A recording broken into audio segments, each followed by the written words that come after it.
a topic. I got something that I think would be a cool topic to talk about for once. Oh, just kind of chat about stuff.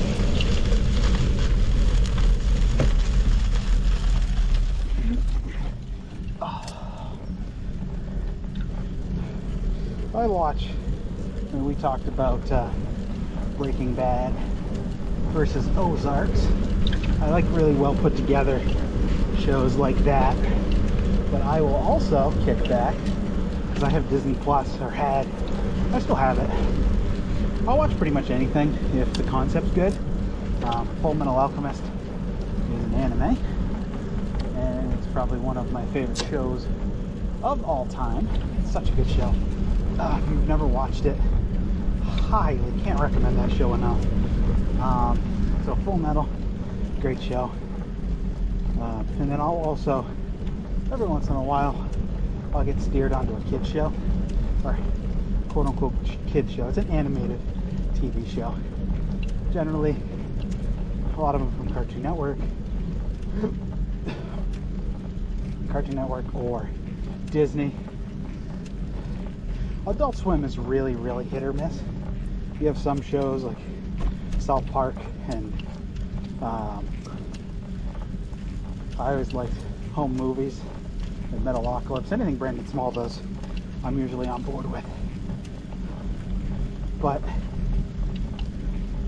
I'll also sometimes watch stuff like Gravity Falls, Amphibia. It all depends on what kind of mood I'm in. You know, you'll watch through Breaking Bad for the umpth time, and then it ends and you're like, I want something just a little bit more fluffy, something that's going to make me laugh more consistently, or nice to look at. Because even though I like a lot of Vince Gilligan's work, I'm not the biggest fan of live action stuff. I think the animation is really, really interesting because with a good enough budget, you can pretty much do anything in animation. Whereas in live action, you know, now we have CGI, but there was a time where you couldn't do all that much with live action stuff. You could only do so much.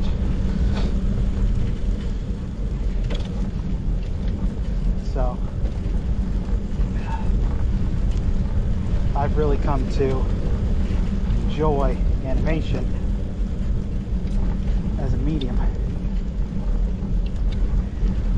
When I say I watch kid shows, I was about to say I've never watched a kindergartner show, but I don't know what Bluey is considered. Oh.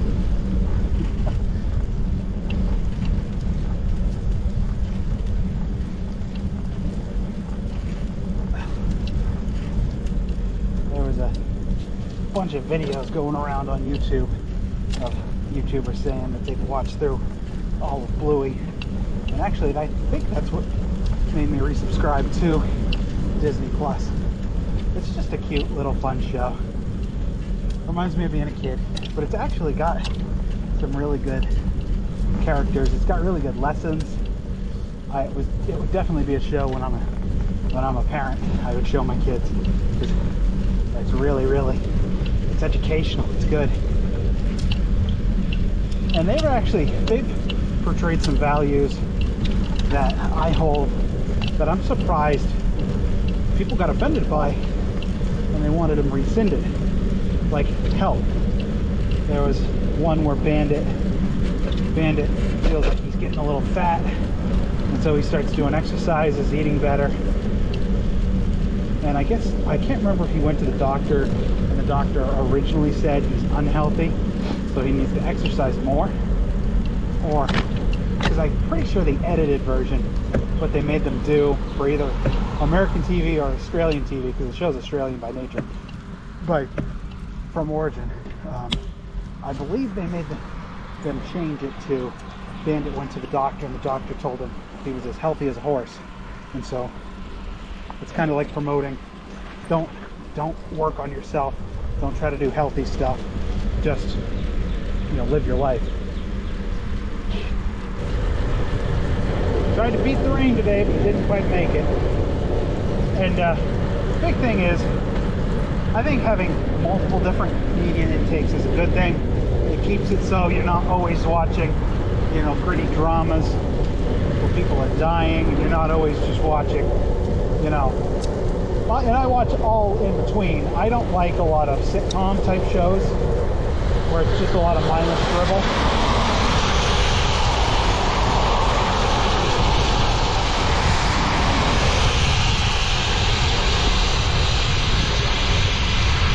I like shows where there's some kind of plot and something happening.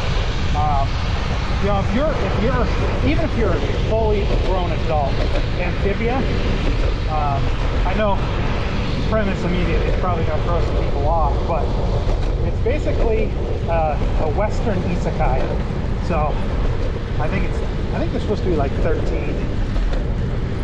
and this friggin' tall as crap, and she looks like she's like probably been her at like 16, but the characters are all supposed to be 13.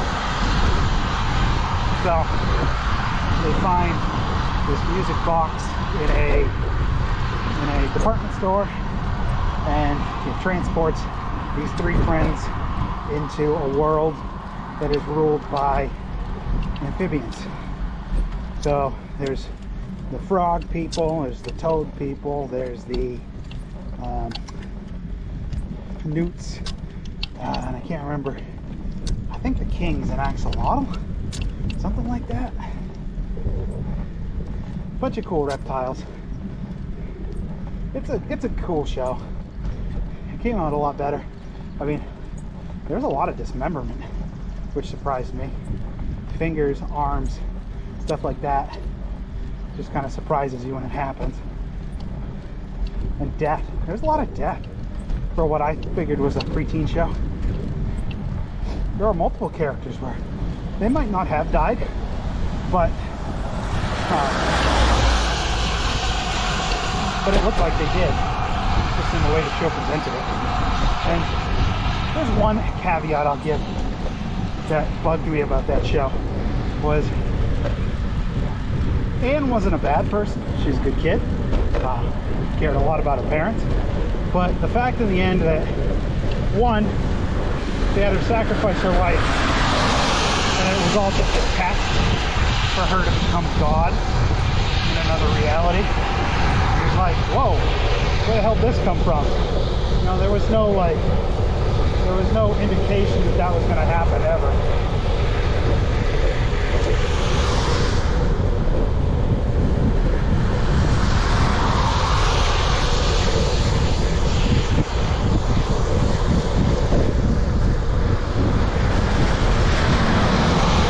Alright. There was no indication that Anne was going to like become God of this universe in the future. So it was just kind of weird. But all in all, great show. It's not very often that shows make me tear up. That one definitely did. I can only imagine, because we're talking about kids, 13-year-old kid, and she's having to face the idea of leaving the universe she lives in, leaving her parents behind, go back to a world where there's an evil king that she has to fight, and she could possibly die, and she makes the decision herself to go back. I don't know, the pacing was really good. I liked the time spent on Earth, time spent in Amphibia. All of it was good. I'd say give that show a watch if that sounds interesting at all to you. If you like the hit a bird, the bird must have got through. I didn't see it dead on the road or on its grill. Looked like that bird got hit though. Yeah, I'd say Amphibia, if you like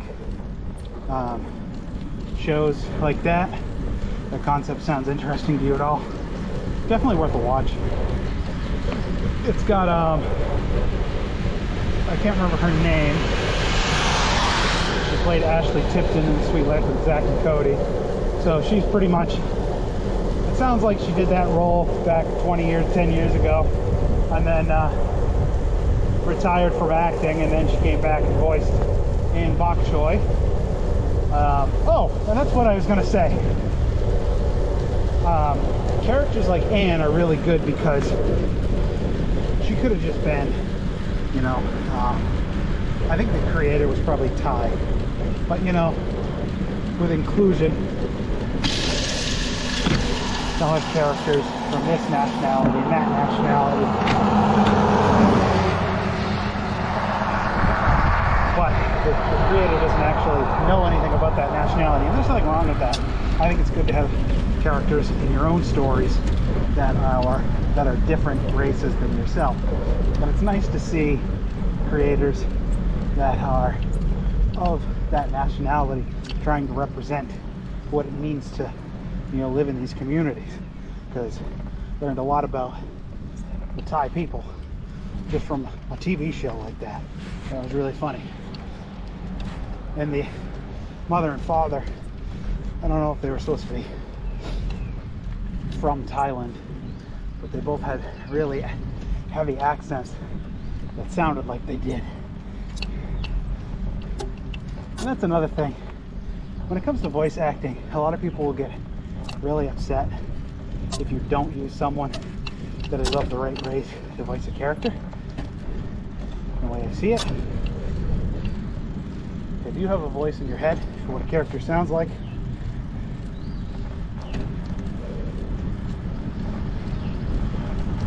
I say it's all good. But the caveat to that is, don't make racist voices for white people to voice. Like, it worked for that one show on Adult Swim, the superheroes, the racist superheroes.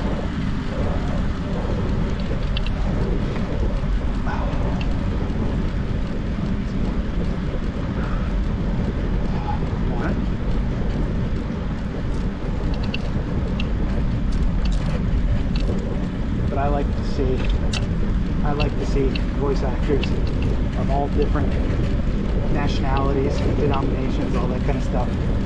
Because to me, it's way more interesting to have a diverse cast of voice actors and actresses. And I'll say that I'll make the statement now, so that everyone can dislike the video.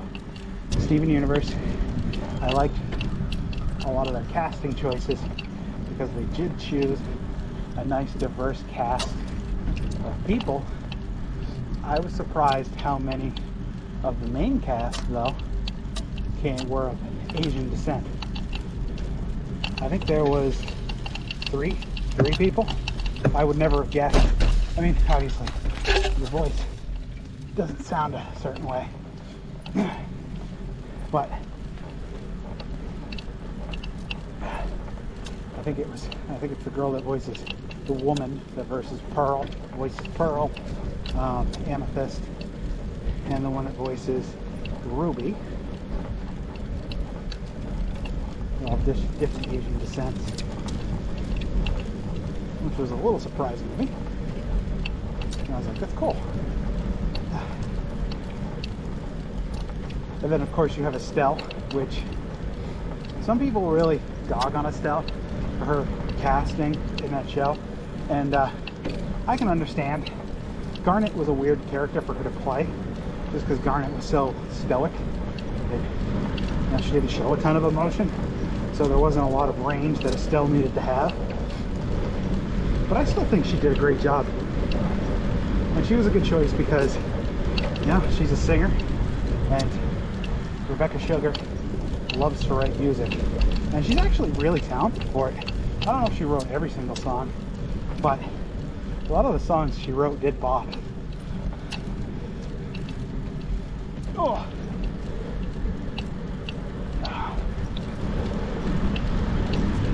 Now I don't like to write negative pieces about shows.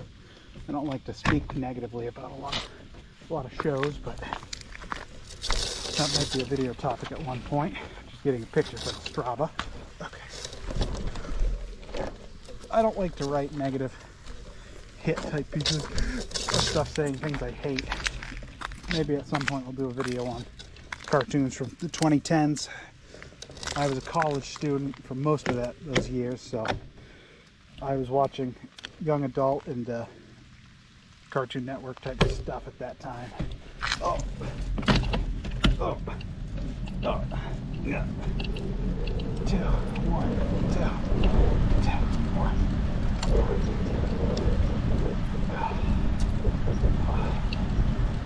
Morning.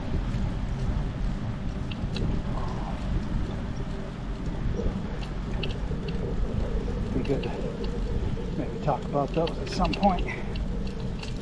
Talk about the shows I liked. Talk about the show I didn't. I can only think of one show during that era that was really popular that I didn't like. And it was by the one and only Pendleton Ward, who really did revolutionize the landscape of animation at the time.